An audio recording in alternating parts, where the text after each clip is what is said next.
Oh my god, it's cold. I was not expecting that. I saw cold, but I didn't expect this. Oh, it immediately went away. Oh wow, okay, this is cold enough that I'm actually getting a freezing river here. I could swear that this kind of stuff didn't happen unless you were in freezing, but um, okay, well that's going to be interesting. Not going to have access to water right away. Um, all frozen. I'm assuming that once this is gonna thaw at some point, and I can channel it out under the base and it won't freeze. But I guess we'll see. Um, all right, so starting out, uh, honestly, I like leave my game paused for a really long time when I'm getting started, and just plan everything out to begin with, so I don't have stuff going on while I'm trying to figure stuff out. So pretty small embargo location here with 2x2, but I think it's going to be good. I still got a good amount of trees here that I can work with. Like late game, I might start feeling like I wish I had more trees, but this is definitely enough for quite some time. So the first thing to really figure out is like where you want your base to be. Doesn't matter too much because you're just gonna dig down, but I do think I want it to be like somewhat decent proximity to the river. It's freezing over, but usually I'm gonna have some kind of like channel going to this somewhere to feed something. So whether that's like I want to build a moat, or I want to do like a little water source deeper in my fortress that I kind of like channel out and then pump in there. If this was a saltwater lake, I think I did freshwater, but if this was saltwater, obviously that would be necessary to desalinate. But I might just do that for access to water that my dwarves don't have to like go out to the surface and run over here, on top. So I like to build it with some proximity to the water, but not too close, so that you still have room to kind of expand in any direction that you like aesthetically want to go as you get a little deeper without running into this. And eventually you're going to be deep enough that you just be under it, so it won't really matter. But yeah, I'm thinking like avoiding this pond. Like maybe I put it like a little bit to the left here, kind of close to the edge of this. Give myself some room so I can go a little bit more west if I want. I mean, honestly, kind of where I'm at. Usually it's sort of a far away that I sort of pick from the wagon. One thing with the wagon is that it's construction, so it's easy to miss this, but you can actually come in here and it's built out of some fungi wood, and you can deconstruct it and you'll get that wood, and then it won't just be hanging around forever. So let's actually take a look at some of the things that I said. So I notice you definitely get some free bags for the seeds. So one thing I said about the meat is still true for the seeds at least. One benefit of taking all those different kinds is I got 6 free bags, so I didn't have to pay any money for those. Free barrels with the different kinds of all these different drinks here. I think you can. I'm pretty sure you can reuse the barrels after you drink them. Maybe not. I don't remember. The meat barrels. So these are mixed. Yeah. Okay. So it kind of did mix the meat barrels here. But I took a lot, so it looks like I do have still quite a few different kinds. Maybe it's like the animal. Oh, maybe I screwed up by doing it by animal. Is that true for all of them? Oh, no. Well, no, this is all goat. Okay. All right. So I rescind, I reinforce what I said earlier, but also rescind what I did in that I guess the effective thing to do here would be to take as many different kinds of animal meat as you can. Just load up on all the different kinds, and I guess you'll have a lot more barrels here. And the strawberries come in a bag too, so it would have been smart to take one of each of those fruits and get more bags, but not a big deal. Okay, so I'm gonna dig down here since I'm explaining stuff. I'm just gonna I'm not gonna design like I normally would, and I'm just gonna kind of use the design I used in my last base, just to save time. So I mentioned this in my last video, but I really like the structure of sort of a central column that has some width to it. For pathing reasons, like in my experience, you want to eliminate single corridors. Like dwarves will get caught up on each other when they're trying to go in opposite directions. So normally, you know, I like to do at least 2, usually like 3 wide hallways. I've heard conflicting information. Some people will say that's actually bad for like the FPS because there's more possibilities, but to avoid people running into each other, I like the 3 wide. I think it's aesthetically pleasing too. So I'm gonna I want to give myself enough, since you're paused, you can kind of play around with things in here and see what you like before you commit to anything. And as long as one little technique that I do is I will like you know, channel out a design I want, right? You know, this is just, it's nothing, but let me just, like, let's say I want, you know, this design or whatever.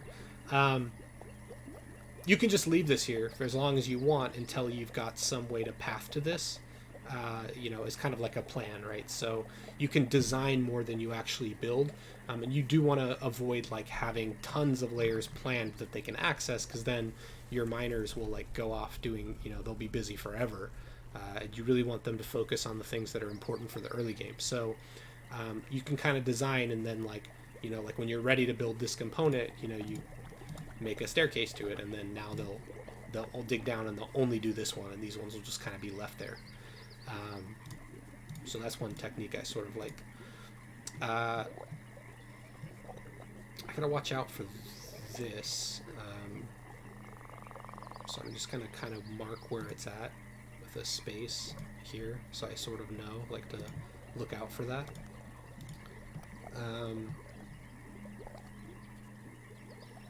This is just snow, it's not water. Oh, let me get rid of this. Alright, so I'm thinking like I want like the top left corner to be like over here-ish. Although that doesn't give me much room. Maybe I need to go a little bit lower. Yeah, maybe I go under this, so we do like here-ish and do like top left corner here. Alright. And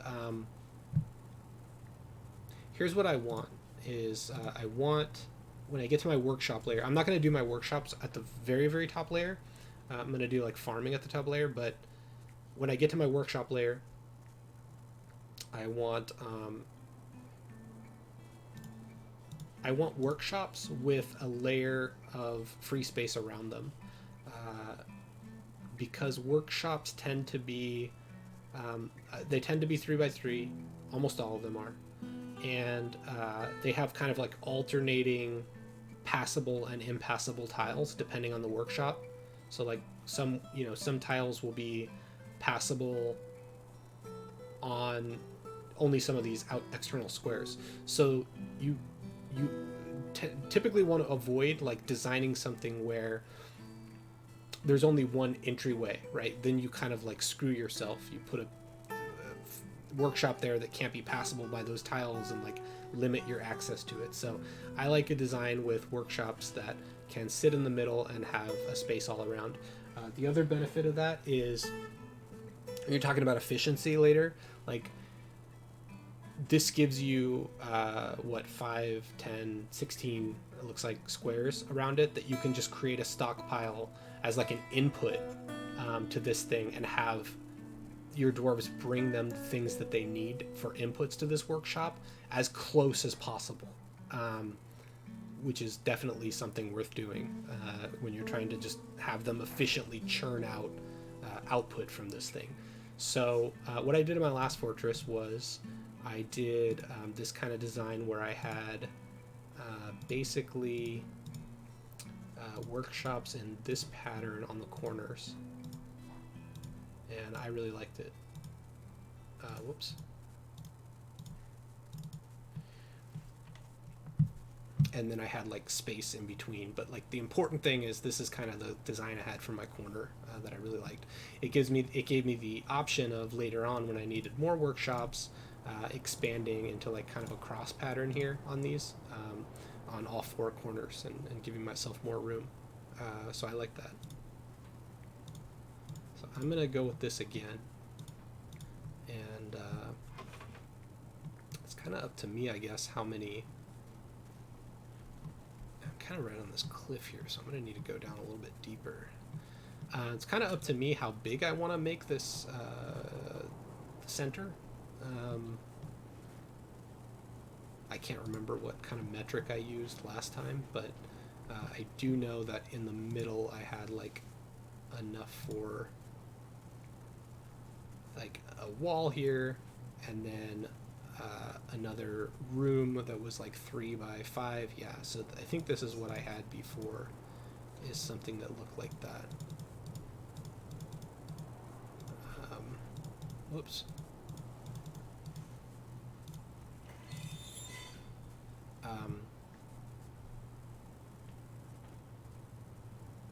Yeah, I like that. I think it's exactly what I had last time, and it was great.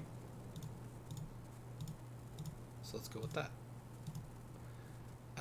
Okay, so I'm running out of space here, but this is really just the design I want. I'm not actually going to build this on this layer. I just need to know this so that I know what my center is going to look like. So let me do like one full thing here. Just enough so that I kind of know what I'm doing. Again, I'm not connecting it to anything, so like they're not going to actually dig this out, even if I go forward. Okay, that's enough for me to kind of know. So this is what my centerpiece looks like. So I'm just going to select this and then scroll down a bunch of layers. And there you go. That's 25 layers down. It doesn't really matter. I'm not actually going to dig these out right now, but just to give myself a grounding point for all this stuff. So last time I did my center as like a 3 by 3, which worked out pretty well. So I'm going to take my stairs and just go all the way down through this. So you get an upstairs and downstairs with plenty of routes to select here. Just for aesthetics, I'm going to get rid of this. Oh, I'm going to get rid of this middle piece. I think one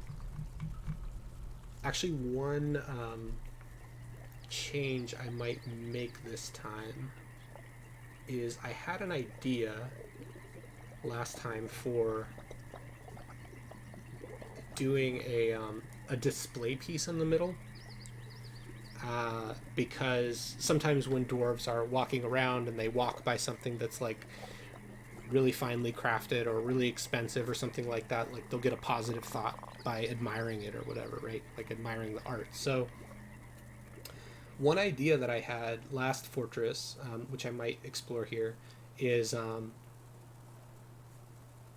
having this middle square be like display cases on different floors that they're passing often, like right down the central column, where I can put like artifacts and like some of the most expensive and valuable stuff that is produced from my fort, basically, that I have access to. So that way, as they're passing by it, like they get those thoughts. So I could do that with this design.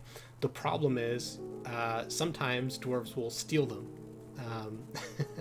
and it's very hard or maybe impossible to get them back a lot of times. So what I want to do is, I didn't do that because of that. I might actually give myself extra space here and do the stairs an extra one out like this.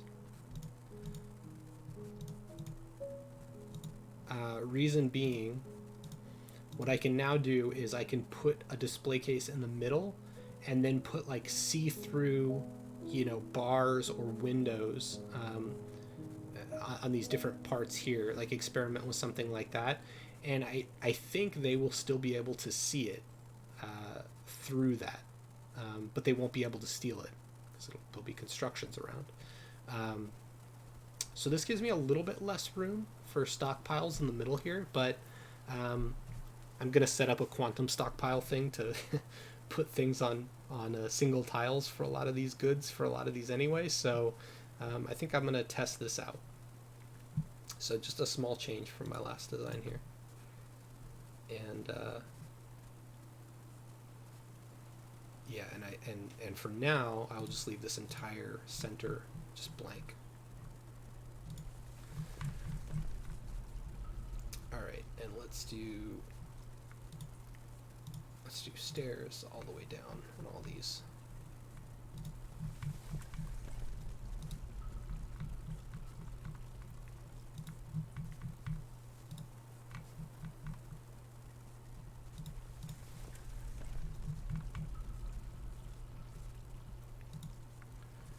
Okay, so that's a good foundation.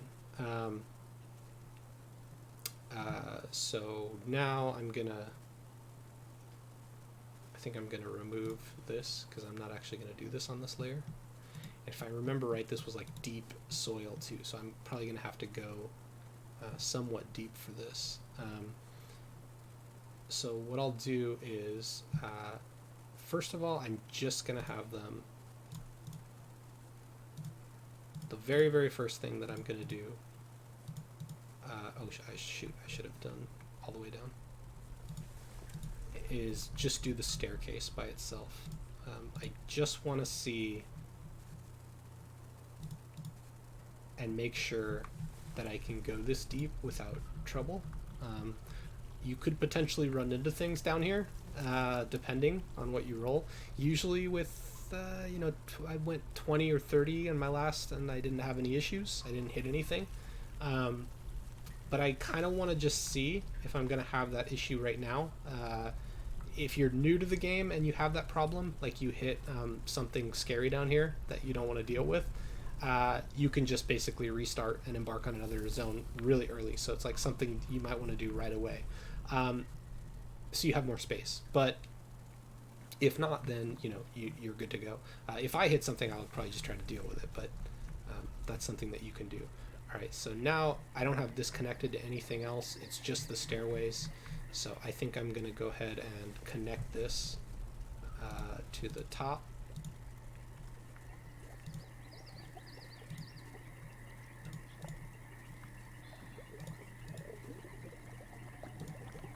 Some of these are going to get blocked by trees, but that's okay.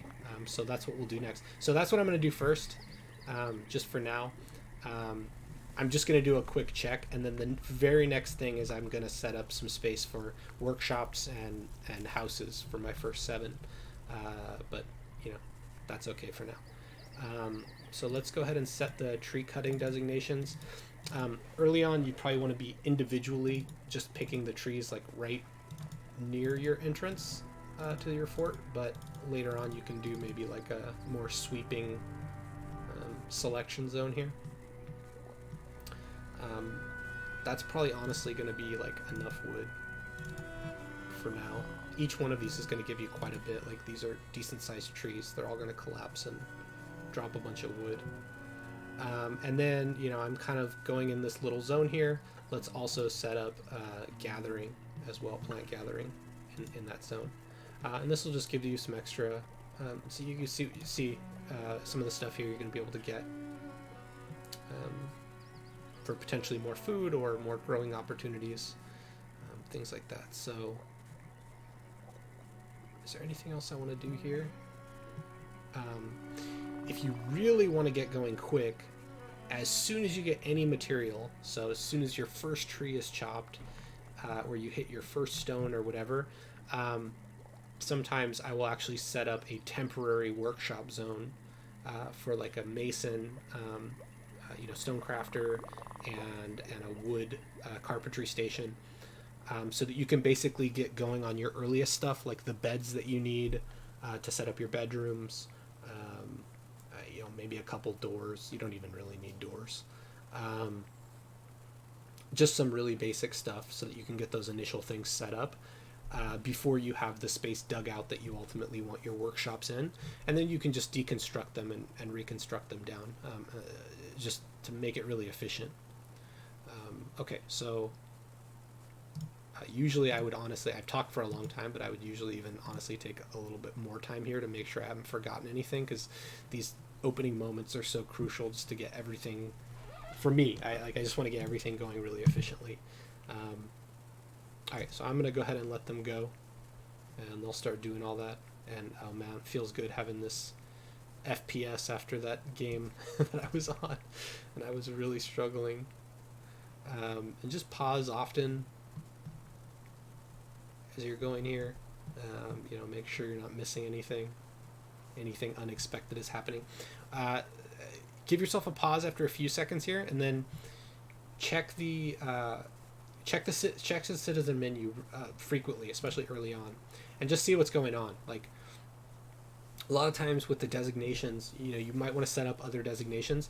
You just want to make sure you're not seeing anything unexpected here, right? Like, you've set up some designations. The way the game works, like, you're not controlling any of these dwarves directly for the most part, with most things. So, like, it's good to just kind of take a look in here and make sure everything is what you expected. So, in this case, like, I've got my 2 miners. I took 2 iron picks. So, like, if I look in these guys' inventory, like, I should see the iron pick. I can see that they're mining no problem. My woodcutter is cutting trees just like I expect.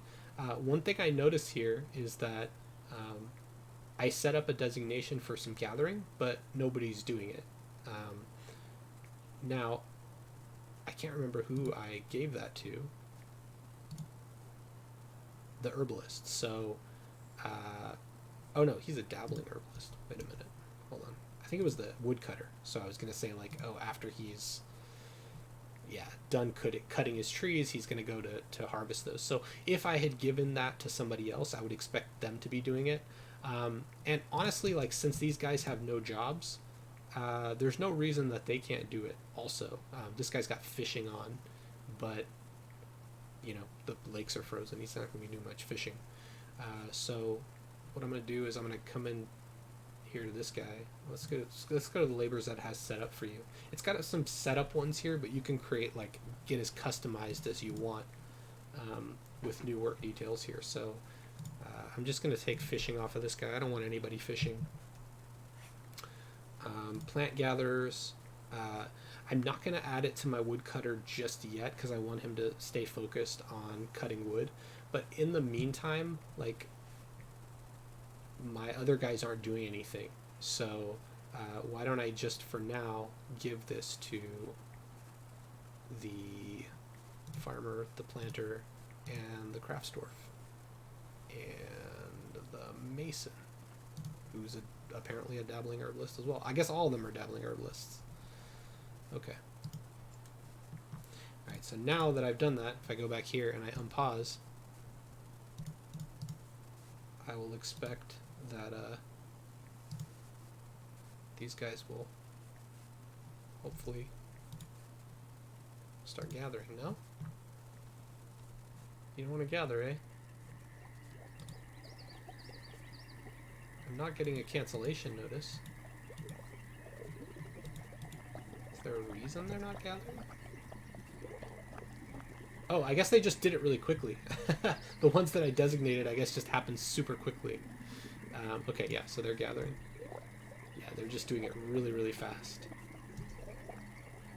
Okay, so I'm already starting to hit stuff here. So, clay. Alright. I'm starting to get stones, so I'm only a few levels down. Yeah. I think you're right. And in fact, That's interesting that... Whoops. What happened there? That's interesting because it's set to only select to do this for plant gathering. So I'm surprised that they did that. Okay, anyway. So it looks like I didn't have to go too deep, actually, to start hitting rock. Not as deep as I expected. Just get a good survey going there. Alright, so they've got no job. You don't want them idling too much. Alright, so I've got some materials to work with now. I've got some stone, I've got some wood. So let's just do what I said. So let's go ahead and build. The most important ones are going to be the stone worker. Just build it right on the top here. It doesn't really matter. You're going to deconstruct this anyway, so I'll just do the closest thing. And then you're going to do the...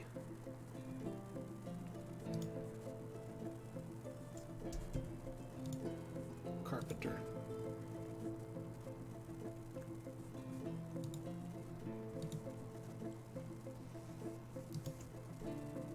Alright, let's let them go.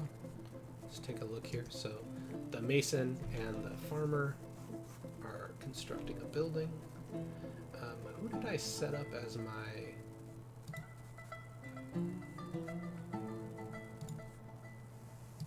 He's a mechanic and a mason. Is it the woodcutter? No, he's an herbalist.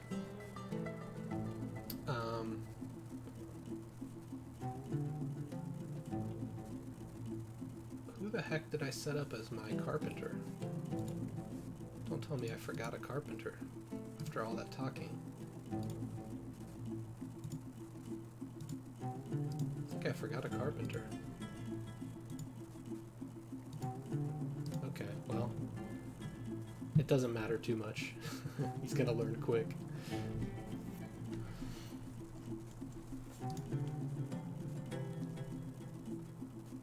So an interesting thing to call out here is you'll notice, like, all of my my numbers here are very generic.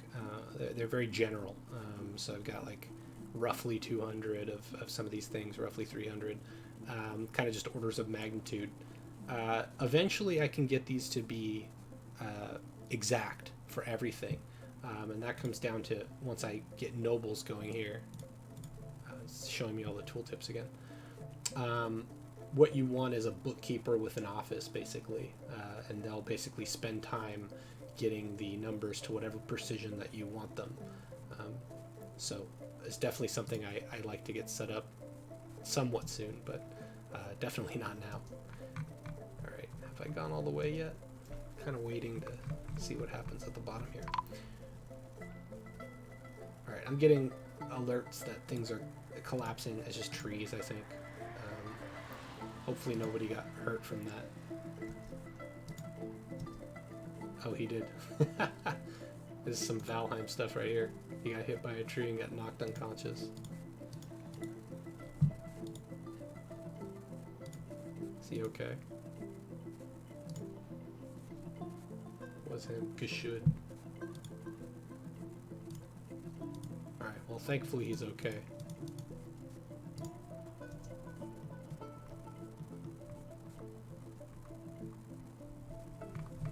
Alright, and let's get some stuff going at these workshops. So, first thing is we're going to need our 7 beds. So,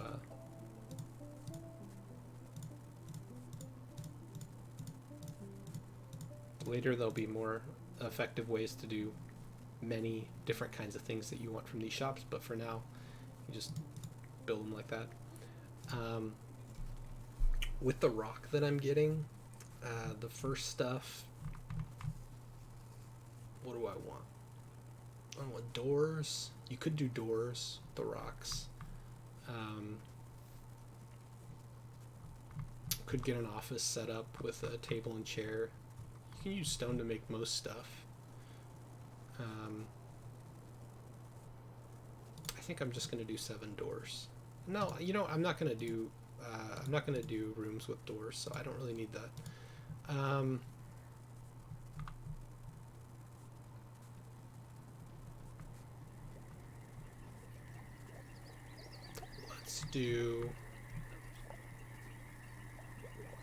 Let's do tables and chairs. And I'm just gonna set these on repeat for now. And we'll get a basic dining room set up quickly.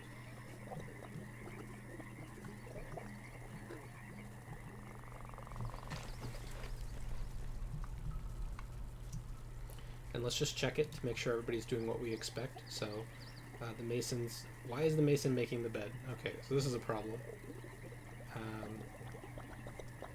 And the farmer's making the table. So yeah, that's not what I want. So let's go into labor and do a new work detail here.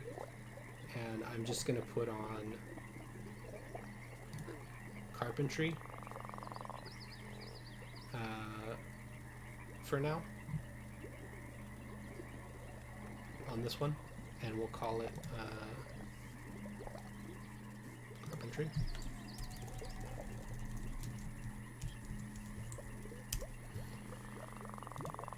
And we'll do one that's just masonry for now.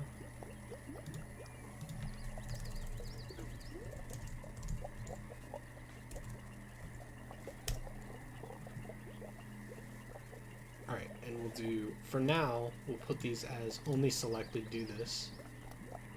And we will assign the carpenter one to, or the mason one to the mason. And I keep forgetting. I think it's the woodcutter. No, it's not the woodcutter. That's what I usually do, so that's why I'm confused. Oh, I don't have one, right? I keep forgetting that as well. So we will do the woodcutter. Yeah, I'm going to make them that even though they're not. Which means that they're not going to be able to make beds until they finish these, but that won't take long. So let's go back to labor and do carpenters, just the woodcutter. Only selected do this. Okay, so now once these guys finish with what they're doing, I would expect the mason to go to making the rock stuff, and the carpenter shop would basically just be empty and nobody's doing it for now. Yeah. Oh, the woodcutter must be done. They're making the bed now. Why is the farmer still making a rock throne? That's what I want to know.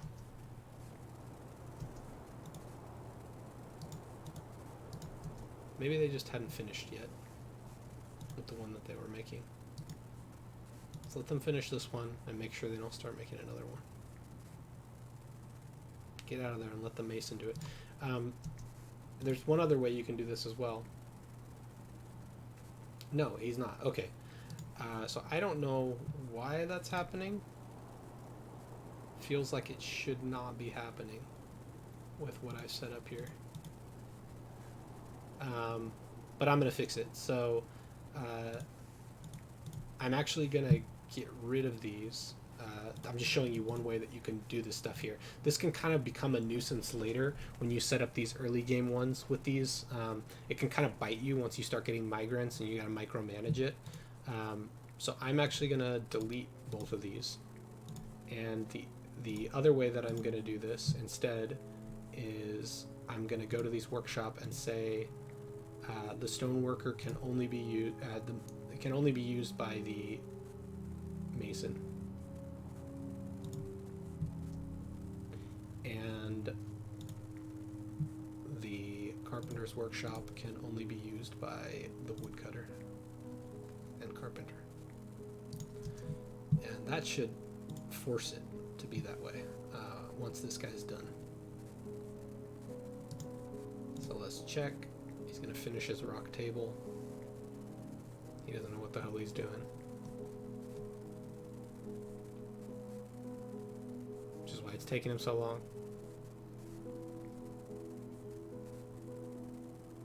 And the rock throne's coming, and that should be who I expect. Yes, okay. Alright, so now we've got what we want.